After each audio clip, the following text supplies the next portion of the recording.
Police अधीक्षक मनीष कलवानिया यांनी स्थापन केलेल्या विशेष ग्रामीण पथकाने कारवाई करत 6 गाई आणि एका वासराची सुटका केली आहे।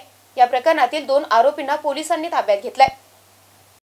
पहाटे 2 वाजेच्या सुमारास एका वाहनावर संशय आल्याने पथकाने संशयित वाहनाचा पाठलाग केला। यावेळी संशयित वाहनाच्या चालकाने बॅरिकेड तोडून नायगाव फाटा येथे आपले वाहन सोडून पळून जाण्याचा प्रयत्न केला। यावेळी मोठ्या शिताफीने डेव्हिड मायकल सोलोराज मोईन युनुस शेख यांना पकडण्यात आले। यावेळी छोटा हत्ती गाडीची तपासणी केली असता 6 गाई 1 वासरू आढळून आले। ही जनावरे नेवासा येथून आणली असून अब्रार कुरेशी यांच्या सांगण्यावरून छत्रपती संभाजीनगर येथे घेऊन जात असल्याचं यावेळी आरोपींनी सांगितलं आहे। या कारवाईत विशेष ग्रामीण पथकातले सहाय्यक पोलीस निरीक्षक शिरसाट, पोलीस अंमलदार ढापसे, पोलीस हवालदार कोल्हे यांचा सहभाग होता। तर या प्रकरणी फुलंब्री पोलीस स्टेशनचे पोलीस उपनिरीक्षक श्रीनिवास धुळे पुढील तपास करत आहेत। Mahavir Jaiswal, MCN news, Phulambri, Chhatrapati Sambhajinagar.